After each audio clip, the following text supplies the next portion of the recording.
مطالعہ کیا جنہوں نے کیا وہ بتا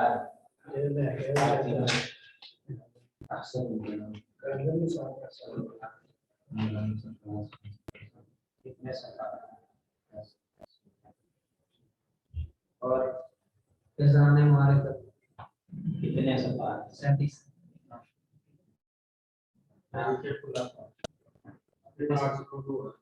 جی آنسوؤں کا سمندر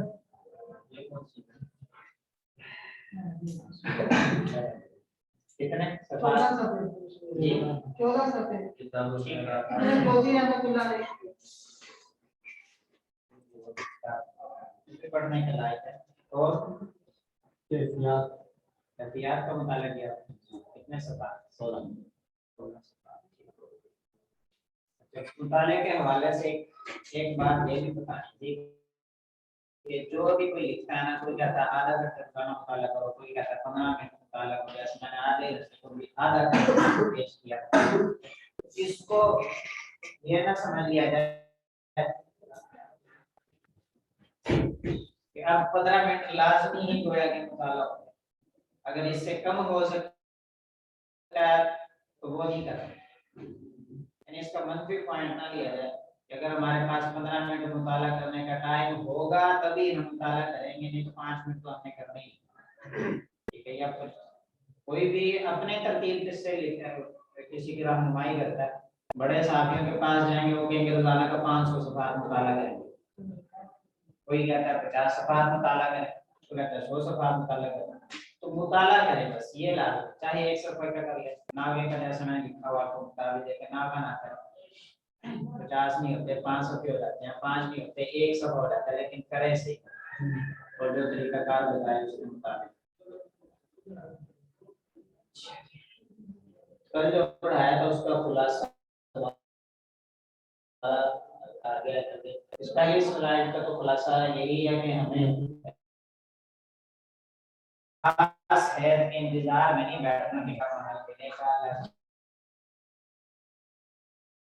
کا ہوگی اور مطلب عمل کے جو بھی جیسے ہے کہ بنیاد پہ شروع کریں مفتی شفیع صاحب رحمۃ اللہ کا بھی طریقہ کار یہی تھا کہ ایسی کتاب لکھنے کے لیے نہ بیٹھے ایسی تحریر کہ بھئی ہم ایسی تحقیق پیش کر دیں گے اتنا اچھا مضمون لکھیں گے قیامت تک دوبارہ کوئی ایسا لکھ نہ سکے اس کے انتظار میں اگر بیٹھتے رہیں گے نا تو وہ جو لکھ سکتے ہیں جو دنیا کے سامنے اپنا ابھی معافی ضمیر پیار کے ساتھ اس سے بھی جائیں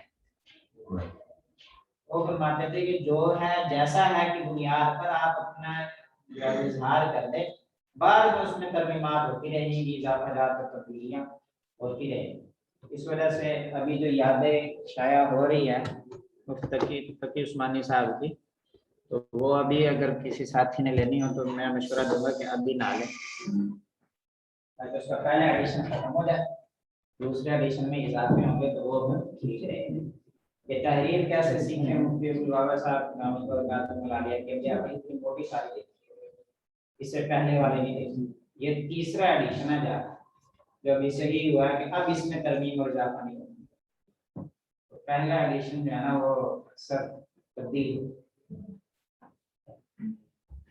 دوسری سلائیڈ کا خلاصہ یہ ہے کہ ہر زمانے کے اعتبار سے تعبیر مختلف ہوتی ہے تو اسی کو سیکھنا چاہیے آپ شعبہ ابتداء سے تعلق رکھتے ہیں تو مفتی شفیع صاحب رحمۃ اللہ نے جو وراثت کی عبارت پہلے لکھی جاتی تھی تو کے جواب میں اس کو تبدیل کروایا اگر نہیں معلوم تو وہ بتا دیں گے آپ کے ساتھ انشاءاللہ بڑی مشکل سی عبارت ہوتی تھی اس کو مفتی شفیع صاحب رحمۃ اللہ نے تبدیل کروایا کبھی اس وقت فارسی کا زمانہ تھا لوگ مشکل عبارتیں مغرب کی باتیں سمجھ لیتے ابھی کوئی نہیں سمجھتا تو اس کا فائدہ نہیں اور جواب دینا ہوتا ہے اپنے عوام کو اپنے لیے تو نہیں دینا ہوتا تیسری سلائیڈ کا خلاصہ ہے کہ تحریر کے یہ 6 अज्जा किसी भी तहरीर के, इसमें मजमून निगारी, कालम निगारी, किसी की खासियत, कोई भी तहरीर हम लिखें उसके ये 6 अज्जा है। सेहत अल्फाज, अल्फाज ठीक होने चाहिए, इमला दुरुस्त होनी चाहिए, मुताला उसका लाजमी होना चाहिए, लुगत और मुहावरात भी हमें मालूम होने चाहिए, रमूज़ औक़ाफ़ हमें मालूम होना चाहिए, आज का सबक होगा हमारा।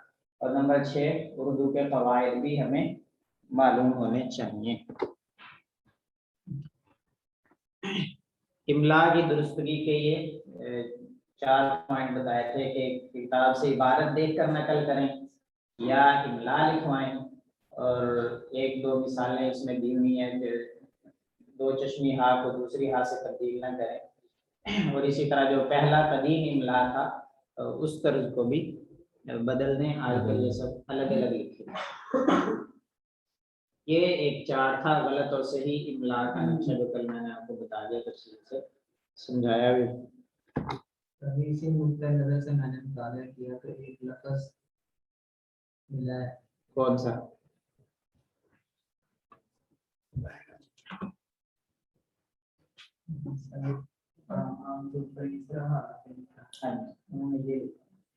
हाल आन, ये फारसी के एतबार से तरकीब वर्णन कर दिया समझ। हाल ये है कि ये पूरा ये, अब ये भी किसी को समझ में नहीं आए।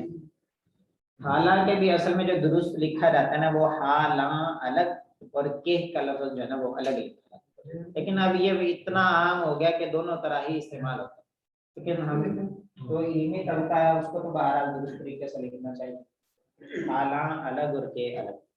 अच्छा, किस किताब का कब मुताला किया जाए? इसमें 3 तरह की किताबें बताई गई हैं कि गहरे और दकीक उलूम पर मुश्तमिल किताबें, आसान मज़ामीन वाली किताबें, और तीसरी जो है वो तबीयत में चुस्ती लाने वाली, दिलचस्पी वाली किताबें, चुटकुले वगैरह, कहानियाँ वगैरह। असल में इब्तिदा में जो है वो गहरे जो पढ़ना शुरू कर देता है ना वो फिर छोड़ देता है, उसको चस्का नहीं लगता। शुरू में जिस बंदे को भी आप पकड़े ना इस पर वो मुताला कर रहा, वो कहानियों से ही शुरू होगा, टार्ज़न से शुरू होगा, मरैयार से शुरू होगा, तब जाके वो मुताला करता है, क्योंकि उसको चस्का पड़ जाता है, कभी उसको फिर बगैर पढ़े चैन नहीं आता, सर में दर्द भी होता है। और ये हकीकत है ना, जो पढ़ने वाले लोग हैं, मुताला करने वाले लोग, अगर डेली रूटीन के अलावा मुताला वो ना करें, उनके वाक़ई सर में दर्द वो मुताला करें। तो किस किताब का कब मुताला किया जाए, इसके भी वक्त के एतबार से 3 किस्में बता दी कि जो गहरे और दकीक उलूम पर मुश्तमिल किताबें हैं उनको पढ़ने का वक्त ये पूरी और खलवत वाला है, और दूसरा जो आसान मज़ामीन वाली हैं उनको जल्वत और फुर्सत के वक्त में, जैसे सफ़र वगैरह कहीं कर रहे हैं उस वक्त करें, और तीसरा थकावट और बेजारी के वक्त में जो किताबें हैं वो तो मज़ाहिया मज़ामीन पर मुश्तमिल होती हैं, उन्हें पढ़ा है। ये छोटी सी एक लिस्ट पेश की गई है। सिर्फ यही नहीं है किताबें करने की, जैसे अब ये इन्होंने बताया सून का समंदर, ये भी किताब पढ़ने की है, तबाह हज़रात इसको पढ़े, बड़ी दर्द दिल से लिखी हुई किताबें हैं, अशार भी इसमें मिलेंगे आपको, वाक़यात भी मिलेंगे।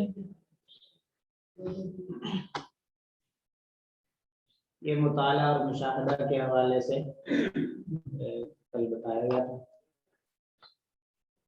मुताला के साथ साथ मुशाहिदे का भी तड़का होना चाहिए, इससे इंसान की तहरीर में, तबीयत में निखार, बात को बयान करने का अंदाज आ जाता है। ये उसी की एक स्लाइड बनाई गई थी जिसको, अच्छा जी, आज का हमारा सबक यहाँ से शुरू हो रहा है, लिखने के आदाब। जब हमने मुताला कर लिया, कुछ ना कुछ अल्फाज हमारे पास आ जाएगा, तो हमने अब क्या लिखना है? तहरीर लिखना है। तहरीर लिखने के आदाब कुछ ये हैं। नंबर 1, साफ सुथरे कागज पर लिखें। जब हमने किसी को पेशकश करनी है तो अच्छे अंदाज में करना। जैसे चाहे अगर कोई बंदा किसी मेहमान को पेश करे, वो खाली कप ही पकड़ा दे, चाहे तो तब भी दे, लेकिन अगर ट्रे में रख के उसको बकाया एक उसने इंतजाम के साथ पेश किया जाए तो उसका मजा ही कुछ और होता है। तो इसी तरह ये ना लिखा है, देखा जाए कि भाई गंदा सा कागज है, पुराना कागज है, फटने वाला, उस पर लिख दिया और आगे भेज, वो देखने वाले को वैसे ही बुरा लगेगा, वो चाहे जितनी अच्छी मर्जी तहरीर हो, वो फिलहाल फौरन देखने के एतबार से वो रद्दी की टोकरी में जाएगा। हाँ अगर उस बंदे के पास कोई और तहरीरें ना हुई तो शायद वो पढ़ने की मशक्कत बर्दाश्त कर ले, लेकिन अगर किसी के पास तहरीर का अंबार लगा हुआ हो तो वो इसको देख के सारी गद्दी की टोकरी में डाल देगा। कि जिसको इतना ही नहीं पता कि लिखना कैसे है, कैसा कागज इस्तेमाल करना है, तो उसने अंदर क्या लिखा होगा। तो साफ सुथरे कागज पर लिखें, दोनों तरफ मुनासिब हाशिया छोड़ें। हाशिया छोड़ने की दो वजूहात होती हैं। एक ये कि इंसान जब खुद अपनी तहरीर का जायजा लेता है लिखने के बाद तो फिर खुद उसे भी तब्दीली करने की जरूरत पड़ती है, और दूसरा यह है कि जब किसी एडिटर के पास जाएगी तो वो भी उसमें अपने एतबार से तब्दीली करेगा, हो सकता है मुमकिन होगा, तो जगह हो तब्दीली करने। दूसरा है सीधी सतरों में लिखिए, हरूफ सतरों से नीचे ना झुकने पाए। वो ये तो कह के भाई टेढ़ा मेढ़ा लिखेंगे तो नजर को ये अच्छा नहीं लगेगा, जब नजर को अच्छा नहीं लगेगा तो पढ़ने के लिए कौन मुशक्कत बर्दाश्त करेगा। ऐसे विभाग में भी पर्चे लिखने के लिए जो एक दिया जाता है उसमें दिए गए उन्वान बड़ा अच्छा होना चाहिए, लिखाई भी खूबसूरत होनी चाहिए ताकि वो देखने से उकताए ना कम अज़। और फिर इसका ये भी आशा है कि कभी कभी मुमतहिन जो है वो उकताया होता है तो जब देख लेता है कि इसने पेशकश अच्छा किया तो वो लिखने जो अंदर लिखा हुआ है उससे नजर कर लेता है, चलो अच्छा ही लिखा हुआ, ये भी फायदा होता है। मरकजी उन्वान बीच में, ज़ैली उन्वान सतर के शुरू में वाज़े करके लिखें। ये उन्वान आपको किताबों में नजर भी आएगा कि जब उन्वान किस चीज का लिखा जाता है, जो बड़ा उन्वान है वो दरमियान में सफ़े और जो ज़ैली उन्वान आता है वो सफ़े के सतर के दाएं जाने बिल्कुल शुरू में लिखे जाते हैं। बहुत ज्यादा बारीक लिखना, भद्दा लिखना या लिखकर बार बार मिटाना या काटना ये निहायत बुरी आदत है। बार बार काटा है, बार बार उसको लिखा है तो ये वो पढ़ने वाला, देखने वाला उसको खुद ही अंदाजा हो जाएगा कि इसको लिखना नहीं आता। अगर लिखना आता होता तो इतनी मरतबा इसको काटने की जरूरत नहीं। अल्फाज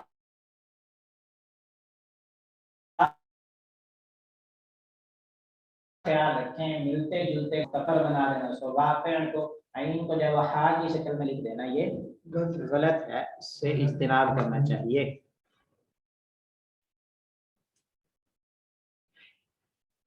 और अगर हरूफ के दंदानों और शोशों का भी ख्याल रखें, उन्हें ना बिला वजह बढ़ाएं और ना बिला वजह कम करें। मसलन हुजूर, अब फा के बाद इसमें दरमियान में कोई शोशा नहीं है, लेकिन अगर कोई शोशा डाल दे खाम खा तो ये उसकी होती है। हर हर्फ और लफ्ज की शक्ल सही और दंदाने और शोशे पूरे पूरे बनाइए। हुरूफ को खींच तान कर खूबसूरत बनाने की कोशिश न कीजिए, जैसे अकबर उर्दू में इस तरह लिखा है। अब अगर हम इसको टेढ़ा करके लिखेंगे कि भाई मैंने खूबसूरत करके लिखा, तो भाई आप उर्दू नहीं लिखे, आपको कोई और ही जुबान लिखनी, अरबी में लिखे। हम हमारे मदारिस के तलबा अक्सर उर्दू को अरबी में लिखने का शौक ज्यादा रखते हैं। वो अरबी में ये जो नस्तालीक इसको कहते हैं रस्मुल खत को, ये लिखना मुश्किल है। अरबी लिखना और सीखना आसान है, ये नस्तालीक का जो उर्दू रस्मुल खत है ये मुश्किल है, बहुत सारे फवाइद है। अल्फाज के दरमियान मुनासिब फासला छोड़िए, कहीं कम और कहीं ज्यादा नहीं होना चाहिए, उससे फिर फर्क पड़ता है। खाम का सफात भी ज़ाया है और एक ये तरीकाकार भी है कि ज्यादा छोड़ा जाए फासले। रुमूज़े औक़ाफ़ ना लगाना और पैराग्राफिंग का लिहाज ना करना भी तहरीर को भद्दा बना देता है। ये भी आज का सबक होगा। दूसरी स्लाइड याद रखिए। उर्दू जुबान में अरबी के बाद ऐसे अल्फाज इस्तेमाल होते हैं जिनके शुरू में हर्फ़े जार बा होता है, जैसे फिल, फेल, फिल फर्ज वगैरह, तो उनमें एक अलिफ लिखा जाएगा। दो अलिफ लिखना बिल फर्ज इस तरह गलत है। इसी तरह इनमें अगर कोई दोनों क्या एक अलिफ भी नहीं लिखता वो भी गलत है। हाय हब्बज और हाय मफलूट यानी दो चश्मी हाय कुत्ती, इनके इस्तेमाल में एहतियात कीजिए। मिसाल के तौर पर हजार को दो चश्मी हा के साथ हजार और हमारा को दो चश्मी हा के साथ हमारा लिखना। इसी तरह झूठ को जो दो चश्मी हा से लिखा जाता है हाय मफलूट से, उसको हाय हब्बज से झूठ लिखना। हाकिम को हाकिम लिखना, ये सारे अल्फाज इस तरह लिखना गलत है।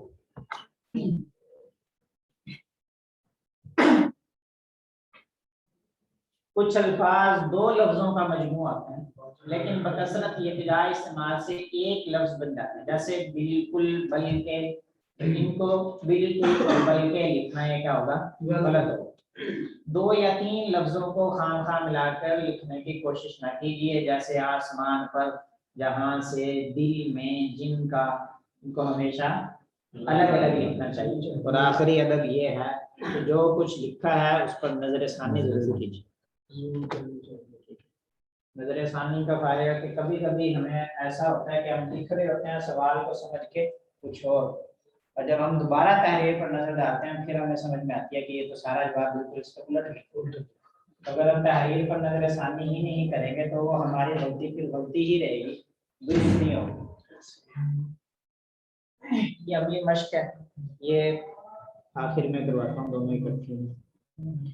चौथी चीज जो तहरीर के अज्जा में से है वो है लुगत और मुहावरात। लुगत और मुहावरात, उनका मानी हमें कैसे मालूम होंगे, कैसा उनका पता चलेगा कि इनका इस्तेमाल करने का मौका और महल क्या है। उसके लिए 3 रहनुमाई यहाँ पर की गई हैं। नंबर 1, उर्दू डिक्शनरी आप लोगों के पास होनी चाहिए, यहाँ मौजूद है, तरूजुल लुगात, उसका मुताला करें। नंबर 2, अदबी कुतुब का मुताला करें, जो इसमें लिस्ट दी हुई थी वो अदबी किताबों के एतबार से थी, तो उनका मुताला करें, आपको मालूम हो जाएगा। तीसरा, कवायद उर्दू, ये किताब है मौलवी अब्दुल हक साहब की, उनकी। इसी तरह मुहावरात की अलग से भी किताबें लिखी हुई हैं, मुहावरात व ज़रबुल अमसाल, इस नाम से। तो ये मुहावरात और ज़रबुल अमसाल, लुगत और मुहावरात इनसे सीखे जा सकते हैं। आज का दूसरा हिस्सा सबक का तहरीर के रुमूज़े औक़ाफ़, ये सीखना है। तहरीर के रुमूज़े औक़ाफ़ की अहमियत और ज़रूरत। अहमियत और ज़रूरत इसकी ये है कि जिस तरह इंसान गुफ्तगू करता है तो उसकी कभी मुस्बत लहजा होता है, कभी मनफी लहजा होता है, यानी बात करता है और बात, एक आम सी बात को अगर वो सवालिया लहजे में करेगा तो वो सवाल बन जाए, और अगर तंज के अंदाज में करेगा तो वो तंज बन जाएगा, और नफी के अंदाज में करेगा तो वो नफी बन जाएगा, हालांकि जुमला एक ही होता है। तो इसी तरह तहरीर में भी तो कुछ अलामात हैं जिससे पता चलता है कि वो सवाल कर रहा है या उसकी नफी कर रहा है, और कहाँ ठहरना है कहाँ नहीं ठहरना। तो जब तक हम ये अलामात नहीं सीखेंगे तो उसमें गलतियाँ होंगी। जैसे कल मैंने मिसाल दी थी इसकी रुकमत जाने दो की, अब वो अल्फाज का सही मफहूम तभी हम अदा कर सकेंगे, कारी के ज़हन तक पहुँचा सकेंगे जब हम सही अलामात का इस्तेमाल करें।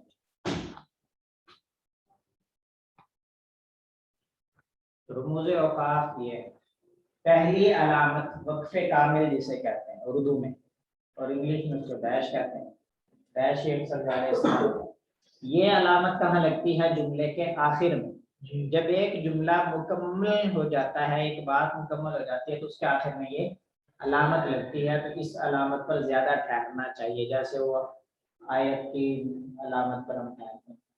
मिसाल इसका ये है कि किसी की दिल शिकनी से बचने के लिए दीन शिकनी जायज नहीं है। जो करेगा सो भरेगा, जो बोएगा सो काटेगा। जहां जहां एक जुमला मुकम्मल हो रहा है वहां पर इस अलामत को इस्तेमाल किया। दूसरी अलामत है सकता, जिसे हम कॉमा कहते हैं इंग्लिश में। यह अलामत एक जुमले के मुख्तलिफ अल्फाज या छोटे छोटे मुरक्कबात के दरमियान इस्तेमाल होती है। यहाँ पर थोड़ा ठहरना चाहिए। जैसे अगर किसी को हम ये कहें कि कलम, दवात, पेंसिल और जुज़दान लेकर आओ, तो यहाँ पर कलम के बाद लगेगा कॉमा, दवात के बाद लगेगा और पेंसिल के बाद नहीं लगेगा। इसकी मिसाल शेर में ये निगाह बुलंद सुखद दिल नवाज जा पुरसोज, यही है रफ्ते सफर मीरे कारवां। तो एक जुमले में जहाँ पर छोटे छोटे अल्फाज इस्तेमाल वहां पर इनको लगा दिए गए इस अलामत को। अच्छा, ये जो मिसाल पहले कलम, दवात, पेंसिल और जुज़दान की है, इसमें एक छोटी सी बात याद रखने की ये भी है कि इस तरह के अल्फाज 3 या 4 ही इस्तेमाल होते हैं एक जुमले में, इससे ज्यादा नहीं। इससे ज्यादा फिर अच्छा नहीं लगता। और इन 3-4 लफ्जों के दरमियान, जैसे अब यहाँ ये 4 अल्फाज को इस्तेमाल हुए ना, कलम, दवात, पेंसिल और जुज़दान, तो पहले 2 के आखिर में तो लगेगा, जो 2 आगे वाले लफ्ज मिले हुए हैं उनके दरमियान में और का लफ्ज ही लगेगा। वहां पर ये कॉमा नहीं लगेगा। आखिरी जो अल्फाज होंगे उनमें और का लफ्ज इस्तेमाल किया जाएगा। इसी तरह जब जुमले में फेल के बाद कर या के महजूफ हो तो उसके बाद भी कॉमा लगता है। जैसे खालिद मुंह हाथ धो, किताबें हाथ में उठा, मदरसे को चल दिया। ये इस वजह से कहते हैं कि ये कर का लफ्ज अगर बात लेकर आएंगे ना तो तकरार आएगा खाम खा एक लफ्ज का, तो वो खूबसूरती नहीं रहेगी, तो उसको हजफ करके उसकी जगह पर कॉमा लगा देता है। असल में ये लफ्ज होगा खालिद मुंह हाथ धोकर, किताबें हाथ में उठाकर मदरसे को चले। इसी तरह जब दो लफ्जों को मिलाकर पढ़े जाने का अंदेशा हो और उससे माना में खलल आ रहा हो तो भी ये सख्ता लगता है। जैसे मुसद्दस हाली की शोहरा आफाक तस्नीफ है। अब ये वैसे मशहूर हो गई है मुसद्दस हाली के नाम से, लेकिन अगर किसी ने बताना हो कि इस किताब का मुसन्निफ साहब कौन है तो उसको दरमियान में कॉमा लगाना पड़ेगा ताकि पता चले कि किताब का नाम क्या है और जो आगे बात कही जा रही है वो। तो अब इस तरीके कार से हमें पता चल जाएगा कि मुसन्नफ असल में मुसद्दस जो है वो हाली की शोहरा फाकिस। ये भी शेर व शायरी की किताब है, छोटी सी है, 100 रुपए तक 150 रुपए तक मिल जाएगी। ये भी पढ़ने के लायक है, जिस तरह कशकोल मजूब है, कैफियात है, इसी तरह मुसद्दस भी पढ़ने के लायक है। शायर तीसरी अलामत है अलामत तासुब। इसके दो नाम और भी हैं, अलामत निदाइया भी इसको कहते हैं और इस्तेजाबिया भी कहते हैं। जहाँ पर ताज्जुब का इजहार करना मकसूद है वहां पर भी लगाई जाती है। तो ये अलामत किसी को मुखातब करने या गम, खुशी, हैरत, ताज्जुब या तमन्ना का इजहार करने जैसी मुख्तलिफ कैफियत को जाहिर करने के लिए लगाई जाती है। जैसे हम मुखातब करते हुए कहते हैं जनाब सदर, सामीन किराम, अजीज दोस्तों, इसलिए अब ये सुबहान अल्लाह जो है ये खुशी का इजहार करने के लिए कहा जाता है। सुबहान अल्लाह कितना प्यारा मंजर है। और इसी तरह काश अकबर इम्तिहान में कामयाब हो जाते, ये तमन्ना है, काश अकबर साहब कामयाब हो जाते। 4 सवालिया और इस्तिफहामिया। ये अलामत जुमले के आखिर में लगाई जाती है। इसका मतलब होता है कि कोई बात किसी से पूछी जा रही है, जवाब दो उसका। मिसाल के तौर पर आपका नाम क्या है, तो जहां पर हम किसी से सवाल पूछेंगे तो ये सवालिया निशान भी लगाएंगे। इसी तरह इसके शेर से मिसाल दे दी, सफाई दाहर से बाती को मिटाया किसने, नौ इंसान को गुलामी से बचाया किसने। तो ये सारे सवाल हैं अल्लामा इकबाल साहब ने किए। शिकवा 5 ये अलामतें तफसीलिया कहलाती है। ये अलामत किसी बात की तफसील या तशरीह के लिए इस्तेमाल होती है। कि मिसाल के तौर पर तारीख इस्लाम के बड़े बड़े फातिहीन ये हैं, तो अब वो कितने हैं, वो जब नाम आगे लिखेंगे उनके तो फिर इससे पहले अलामत ये 2 नुक्तों वाली लगा देंगे, खालिद बिन वलीद रज़ियल्लाहु, मोहम्मद बिन कासिम और तारिक बिन ज़ैद। नंबर 6 वावैन, इसको कहते हैं अलामत इक़्तिबास। जब किसी की बात को हम नकल कर रहे होते हैं, अपनी बात करते करते जो हम कह रहे होते हैं कि फलां बुजुर्ग ने ये कहा, अब कहा के बाद अब हम मोहतात हो जाते हैं। जब जितनी बात उसने कही है फिर वही हम पेश करें, अपनी तरफ से ना करें। जब हमने उसी की बात उसी के अल्फाज में पेश करनी है, हम ये अलामत लगाएंगे ताकि पता चले कि इसकी बात यहाँ से शुरू होकर यहाँ पर खत्म हो रही। ठीक है, शुरू वाली जो अलामत है वो इक़्तिबास जहाँ पर शुरू हो रहा होगा वैसे लगाएंगे, छोटा सा वाव से कहते हैं, छोटा सा, ठीक है। और जब उसके बाद खत्म हो जाएगी तो फिर उल्टा वाव लगा देंगे ताकि पता चल जाए कि इसके बाद अब यहाँ तक खत्म हो। ये किसी बात को नुमायां करने के लिए भी आता है कि भाई इजहार हो उसका मकसद। मिसाल के तौर पर अल्लामा शम्सुल हक अफगानी रहमतुल्लाह ने फरमाया एक मुदर्रिस को दर्स की तैयारी के लिए 3 बार मुताला जरूरी है। अब ये काम बाकी, अब जो जितनी बार शम्सुल हक अफगानी फरमाई अब उनको कौसैन में बंद कर दिया। जहाँ से शुरू हो रहा है वहां पर भी पता चल गया और जहाँ खत्म हो रही है वहां अलामत ये टेप की वजह से नजर नहीं आ रही, यहाँ भी लगी। इसी तरह किसी बात को नुमायां करने के लिए ये भी अलामत लगती है। जैसे कोई अगर अपना कुछ भी कहे, फलाना गाँव जो है हमारा है, मेरे गाँव का नाम जो इसमें मिसाल में लिखा हुआ है कोट लालू है, अपने नाम गाँव का जो भी नाम लिखना चाहिए इजहार करना मकसूद है। देखो इसी तरह जामे तो रशीद का शुमार बड़े मदारिस में होता है। कोई भी किसी भी बात को नुमाया करने के लिए भी ये अलामत इस्तेमाल होती है। सातवीं अलामत है कोसैन। यह अलामत जुमला मोतरजा और किसी जुमले की तशरीह के मौके पर इस्तेमाल होती है। मिसाल के तौर पर अब्दुल्ला, अल्लाह जन्नत नसीब करे, नेक आदमी। अब ये जो बीच में अल्लाह जन्नत नसीब करे है, ये अब्दुल्ला नेक आदमी था, इसका इसके साथ कोई ताल्लुक नहीं। बताना उसको सिर्फ इतना ही मकसूद था कि अब्दुल्ला नेक आदमी है, लेकिन बीच में जुमला मोतरजा के वो फौत हो चुका होगा तो उसने ये बोल दिया अल्लाह जन्नत नसीब करे। ये इसकी मिसाल अरबी इबारत में राहिमहुल्लाह की आती है। जैसे हम कहते हैं ना काल अबू हनीफा राहिमहुल्लाह। अब ये राहिमहुल्लाह जो है ये जुमला मोतरजा है, इसका काल के और मक़बूल के साथ कोई ताल्लुक।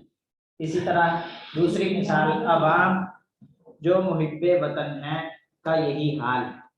अब अवाम जो मुहिब्बे वतन है उनका यही हाल है। ये जो मुहिब्बे वतन है ये भी जुमला मोतरजा है, इसका इसके साथ कोई ताल्लुक नहीं आगे पीछे। आठवीं अलामत अलामत हज़्फ़ यानी नुक्ते। ये इधर ज्यादा लगे हुए हैं, ये 3 से लेकर 5 तक लग गया बस।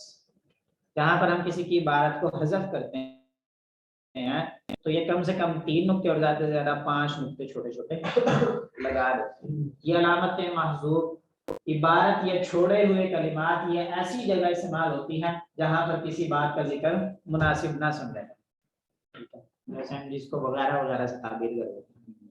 जब हम किसी बात को जिक्र करना मुनासिब नहीं समझते तो वहां पर भी इस अलामत को लगा देते हैं।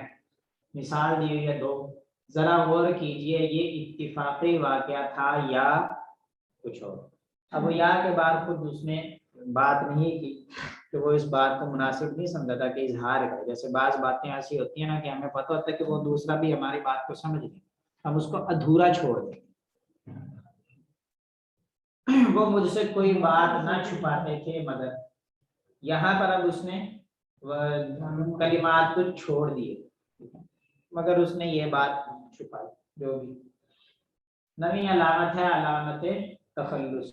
ये थोड़ा ऊपर चलेगी या कोसैन के पहले शुरू। इसको अलामत तखल्लुस कहते हैं। ये अलामत तखल्लुस के ऊपर डाली जाती है, मसलन गालिब, हाली, तबस्सुम। असल में तो इनका नाम कुछ और था। गालिब साहब का नाम था मिर्जा असदुल्ला खान, ठीक है। हाली का था ख्वाजा अल्ताफ हुसैन, तबस्सुम का पता नहीं। नाम को भी जो है वो तखल्लुस बना लेते हैं, असल में शुआरा इस्तेमाल करते हैं। नंबर 10 अलामत शेर। ये अलामत शेर है। ये अलामत इबारत में कोई शेर लिखने से पहले बनाई जाती है, जैसे सबक के ऊपर सदाकत का, अदालत का, शुजाअत का, लिया जाएगा तुझसे काम दुनिया की अमानत। ये शेर जब भी हमने किसी तहरीर में इबारत के दौरान नकल करना हो तो उससे पहले ये अलामत ऊपर वाली सतर में लगाई जाती है। 11वीं अलामत है अलामत मिसरा। ये आइन बना के और छोटा सा उल्टा सा वापस कर देते हैं। ये मिसरा की अलामत होती है कि जहाँ पर हमने पूरा शेर नकल नहीं करना या मकसूद नहीं होता वहां पर पूरा शेर नकल करना, मिसरे से ही बात मुकम्मल हो जाती है तो वहां पर हम ये अलामत लगा देते हैं। यह अलामत इबारत में कोई मिसरा दर्ज करने से पहले लिखते हैं, जैसे बहुत देर की मेहरबान।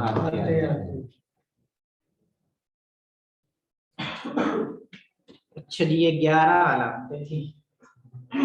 11 अलामतें तरतीब और रमूज़ और ख़ास जिक्र की हैं कि लगाने के जो तरीके और उसूल मुकर्रर है ये यहीं पर लगाए, वरना तहरीर जुमले और इबारत का मफ़हूम खुद से कुछ बन जाएगा। इसकी 2 मिसालें नहीं है। पहली मिसाल, मुझे मालूम है कि तुम हमीद अली खान और शाहिद लाहौर के। अगर इस जुमले में अलामात वक्फ यानी कामे और डैश ना लगाए जाए तो पता नहीं चलेगा कि लाहौर जाने वाले कितने अफराद हैं, ठीक है। अगर अलामात लगा कर पढ़ा जाए तो मफ़हूम आसानी से समझ में आ जाएगा। अब देखिए, मुझे मालूम है कि तुम हमीद अली खान और शाहिद लाहौर गए, ठीक है। तो कितने बंदे मालूम हो गए? 4 बंदे मालूम हो गए। तो 4 बंदे लाहौर गए। और अगर इसमें तो जैसे पहले लिखा हुआ है तो उसमें ऐसा लगता है कि जैसे तुम के बाद वो उसी का नाम ले, तुम हमीद अली खान और शाहिद 2 बंदों का मालूम हुआ। दूसरी मिसाल मैंने आपको बार बार दे दी तो रोको मत जाने होगा। یہ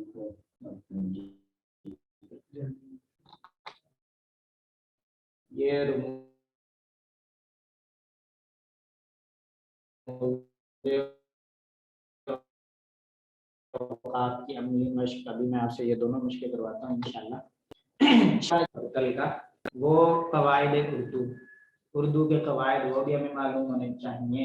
اس کے لیے 3 کتابیں میں نے لکھی ہیں یہاں پر, زیادہ نہیں لکھی, چھوٹی چھوٹی کتابیں, تو کبھی موقع ملا تو مدرسے بلا لیں. قواعد اردو مولوی عبدالحق صاحب کی, اسی طرح اردو قواعد جو ہے وہ ڈاکٹر شوکت سبزواری صاحب کی, اسی طرح تیسری کتاب ہے اصلاح تلفظ و املاء طالب ہاشمی صاحب. یہ پی ڈی ایف میں بھی قرمان صاحب کو بھیج دوں گا, ان سے آپ حضرات لیں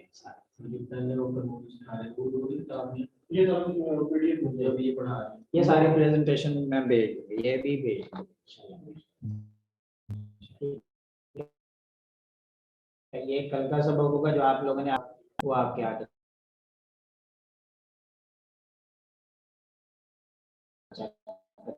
جملے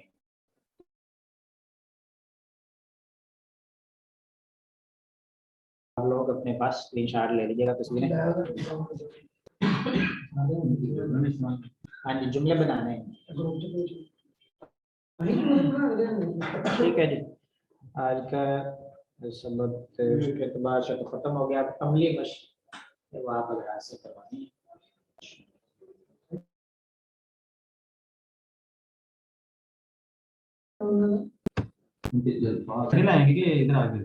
یہ آپ لوگوں نے گھر سے کر کے لا